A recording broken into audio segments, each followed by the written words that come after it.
কি হয়েছে আবার জিজ্ঞাসা করেছেন? আপনার মেয়ের এই জিজ্ঞাসে 5 বছর ধরে যে বিয়ে হয়েছে, একদিন তরকারি শাক করে রান্না হচ্ছে নি।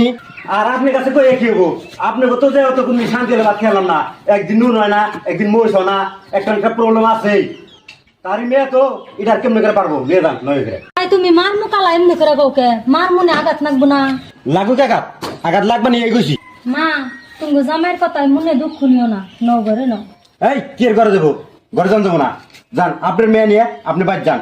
যেদিন কাম শিখে পারেন, যেদিন রান্না বাড়া শিখে পারবেন, সেদিনকে নিয়ে যাবেন, তাছাড়া নিয়ে না। যান কই ভাবি কেছে আর কইেন না বুঝি, আজকে একটু তরকারি স্বাদ কম হয়েছে, তাই মার মুকালায় বাড়ি ঘর চিল্লা চিল্লি করে তুইলা নইছে। এই ঠুক কার কাছে কি কইতাছস? ই তো হই জামাইরই ভুল, কই এখনো লাভ নাই, নো যাইগে। মা ওই এটা কেমন কথা কইতাছেন? কথা কইলে একটু ঢকমত কোন আগে। তোমরা যদি ডক দিলি বুঝতা, তাহলে আর জামাই আমার অত ডবর ডবর কথা কইতো না। ভাই তুমি কি কইছ মা ওরে? কি কইছি? হাসা যারা হেডেই কইছি। তার মেয়ে রান্নাবাড়ি করে, তরকারি সাধনা হেডে কইছি। ভাই সবজি রান্নলে স্বাদ বেসাত ওই, তার জন্য এত চিল্লামিল্লা করার দরকার নাই তো। তাই বুঝি আমারে কয় কই, আঙ্গ মারেও কিয়ম করে কই হারে। ও কোন মনে কষ্ট লাগছে না? কষ্ট লাগছে?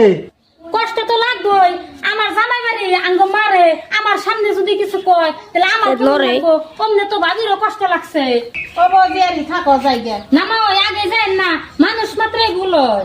এই যে ভাই তুমি যেগুলো কথা মা ওরা কইছো আর আমি যেগুলো কথা শুনলাম, তোমার মেলা ভুল হয়েছে। তাই আমি কি করুম? তুমি কি করবা মানে নিজের মাও আর হাসুরি একই, বুঝছো কি? তুমি তাড়াতাড়ি ভুল স্বীকার করো। কব জিয়ারি হবো, আমার কাছে আর ভুল স্বীকার করো লাগবো না। না আমার আসলে হাসাই ও না খেলতাম, বোঝাই হারতাম না। আর যাই কিছু হয়েছে রাগের মাথায় এসে কব আমি আল্লাহর রাস্তায় মাফ করে দিছি। আর কয়দিন পরে তো তোমরাও হসুর হবা, মেয়ের জামাই বেরগা কিরকম কয় তোমরা অনুভব করবা।